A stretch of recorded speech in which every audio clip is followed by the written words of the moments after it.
When you assign a task to someone who is not qualified, you are being unjust to that person because you have given them a responsibility they cannot handle. Thirdly, you are also being unjust to the qualified person because they did not receive the position they deserved. Entrusting responsibilities to those who are qualified is both the cause and the result of justice.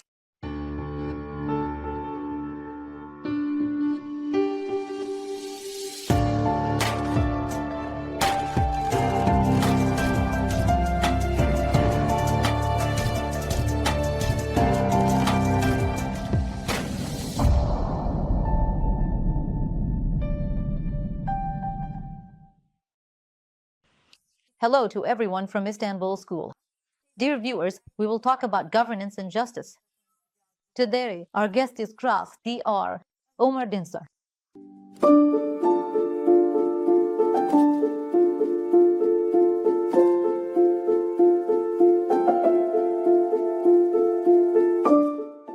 Justice is actually a very universal concept and is deeply intertwined with the concept of rights. From this perspective, justice means the realization of rights. In other words, giving a person what they are rightfully due. In fact, fairness and equality are its two components of justice. As I just mentioned, in terms of fairness, it means giving a person what they are rightfully due, while in terms of equality, it means distributing rights appropriately among different individuals. In this respect, it is a right of perception. That's another way to look at it. In this sense, it means that everyone receives their due and is satisfied with that. A person is satisfied when they receive what they are entitled to.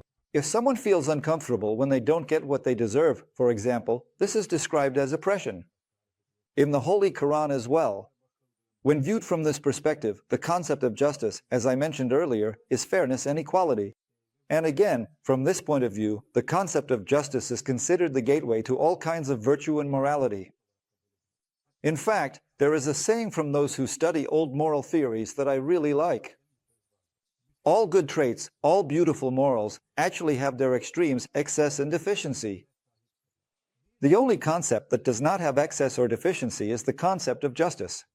For example, being generous is a good quality for a person, in the moral sense. However, excessive generosity, that is, being wasteful, has been criticized.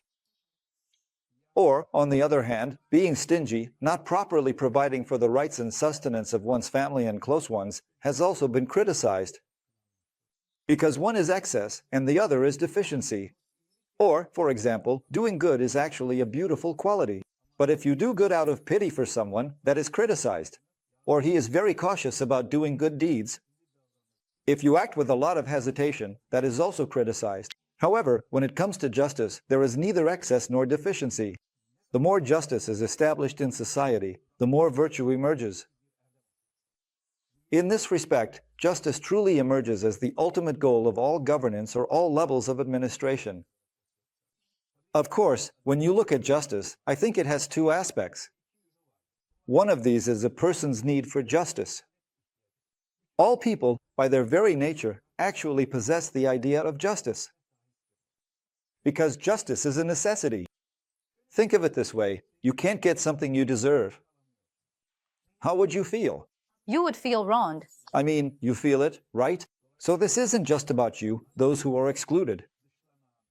Those who are marginalized, those who can't get what they deserve, for example, anyone who can't obtain what they are entitled to in due time, all experience a sense of injustice. This shows us that, in fact, justice is a fundamental human need by nature. That's one aspect of it. But on the other hand, from another perspective, justice also requires a person to act, to behave in a just manner. It's a responsibility. So, in one sense, you can't just sit around waiting for justice. At the same time, you need to act justly in your relationships with those around you or with your subordinates. So, from this perspective, it also brings about a responsibility. In other words, you need to be both the one who gives justice and the one who receives it. So, if you put the individual at the center when you talk about justice, that person is both someone who needs justice. He is also someone who is responsible for administering justice. If you neglect either of these, injustice will arise. Again, there are different levels of justice. For example, a person's being fair to themselves and making an effort to meet their own need for justice is the most basic level. But above that, it's possible to talk about organizational justice or public, state justice. Each of these three has its own distinct content. So, it's worth looking at it from this angle as well. You mentioned organizational justice and public justice. What's the difference between the two? How do we distinguish them? Actually, when you look at it from the perspective of justice, there isn't a huge difference. Because both in the public sector and in organizations, managers are required to act fairly not only toward their subordinates, but also toward their colleagues at the same level, their superiors and citizens. It's the same at the organizational level. In fact, both at the organizational level and at the state level, the concept of justice is one of the most frequently discussed topics. For example, especially in the early days when business management and management science first emerged, people tried to establish principles related to management and organization. Almost the very first of those principles is related to justice. The idea of fairness and equality is defined there as a principle for management. At the state level, and even in the public sphere, justice is considered the foundation of the state. This has been expressed as such. In other words, the religion of states is justice. For example, to define this, it is said that states or kingdoms can exist with disbelief, but not with oppression.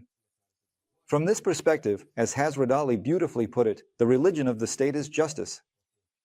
From that perspective, when you look at it, the idea of justice on an individual level might be considered somewhat different, set apart from the others.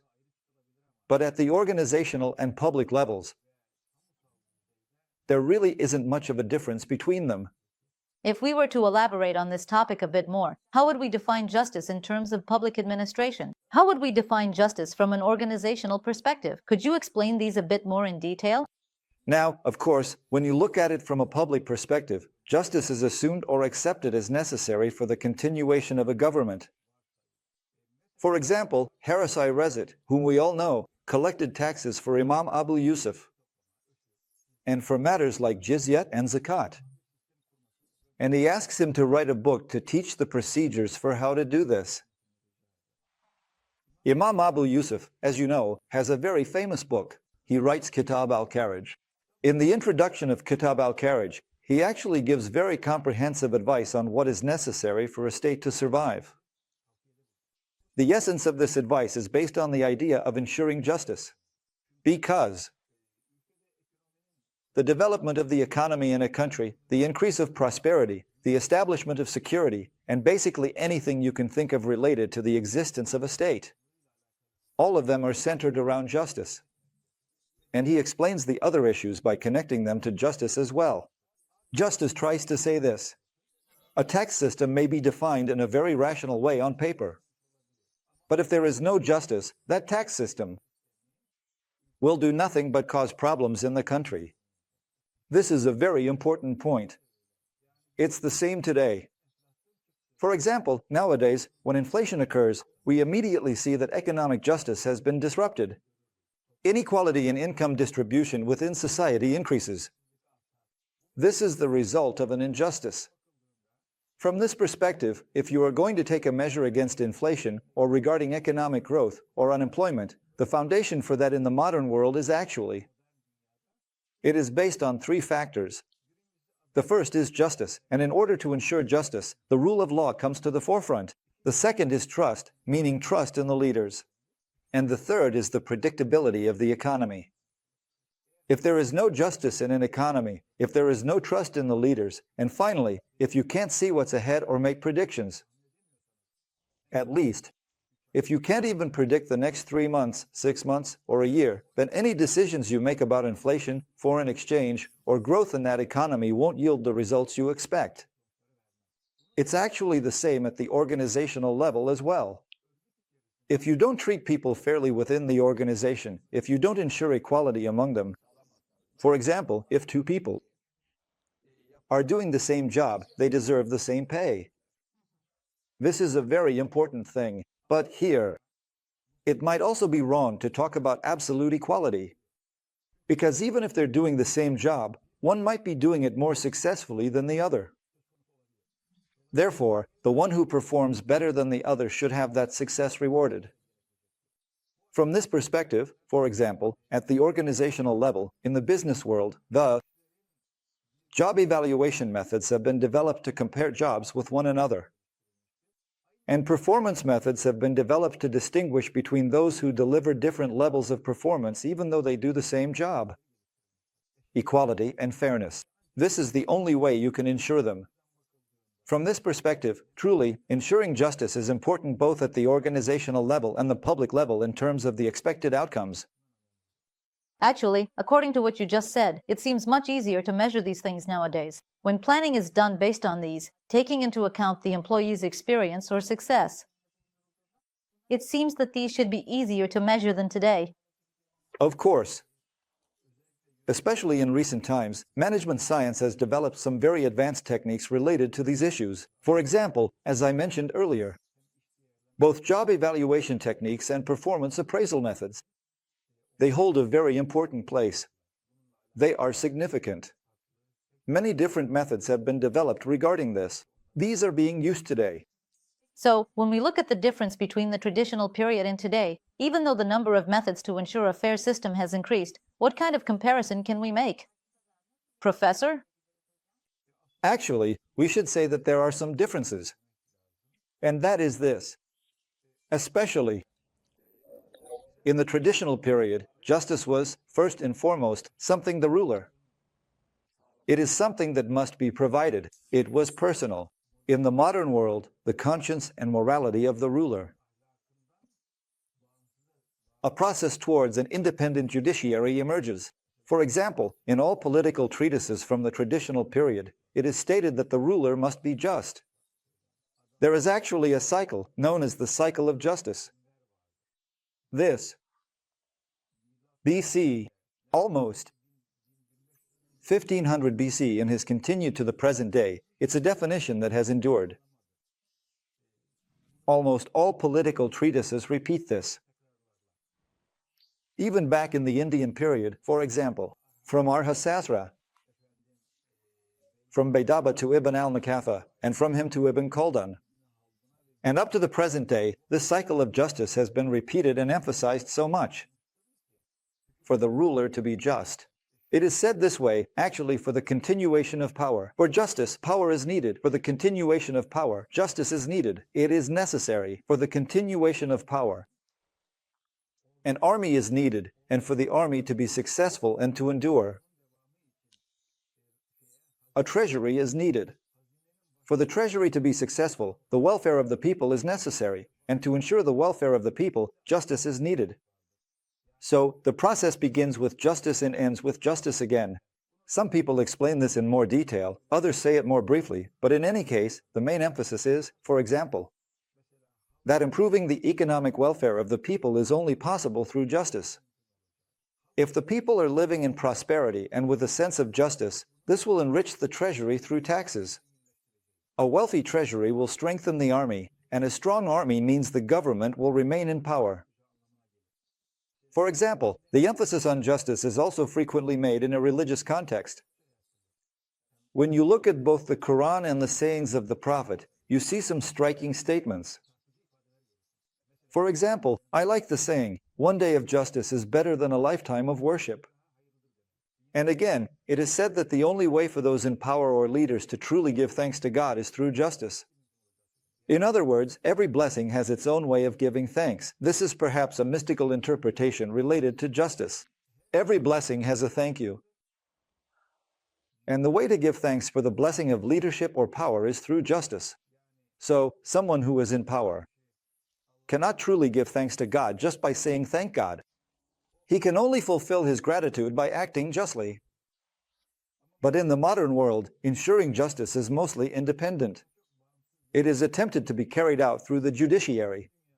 In the traditional world, especially in the Islamic world, it is possible to talk about a partial independence. In the Western world, this was entirely. While it was left to the conscience of the ruler and his organization, in the Islamic world there was a partial independence. There is an independent judicial authority, especially in the early periods. As you know, the ulama. They are the authority for issuing fatwas. and on a daily basis, they provide solutions to both political and citizens' problems. These solutions sometimes take the form of fatwas, sometimes become general rulings through ijma, and so on, but in any case, the ulama independently create laws. So, because of this law, there is a certain. We can talk about a partial independence in the Islamic world. But generally speaking, the judicial system still emerges through the organization of the ruler, and in this sense, it is somewhat personal. In the modern world, however, it is possible to talk about an independent judiciary. You might be able to talk about some of the world's problems, but at least theoretically, the powers are separated from each other.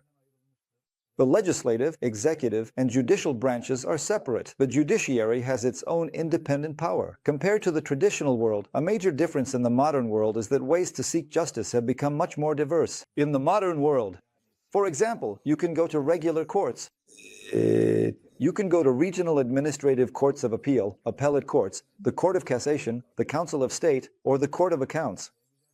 If that doesn't work, you can go to the Constitutional Court. If the Constitutional Court isn't an option, there are international courts that have been established, and you can go to them. In this respect, it is somewhat different from the traditional world.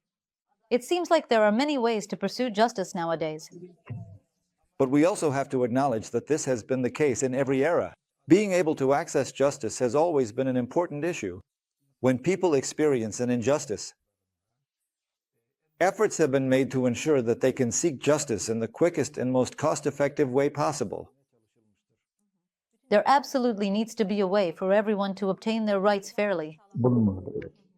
So, Professor, giving the trust to those who are qualified, that's also a saying, isn't it? We talked about this before, too. How do we distinguish between this and justice?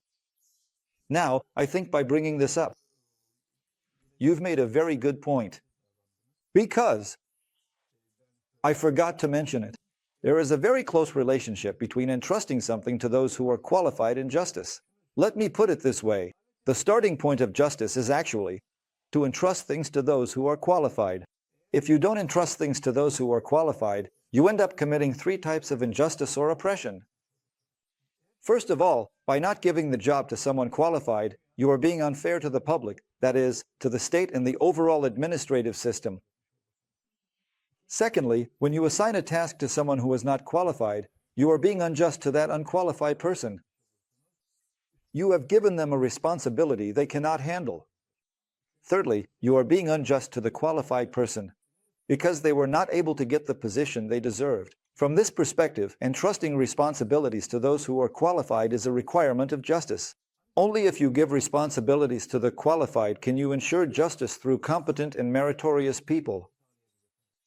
This is the result that emerges from that. If you haven't entrusted the responsibility to the right person, they may not fully understand the requirements of the job. They may not have enough experience. They might not have knowledge about the laws that regulate it.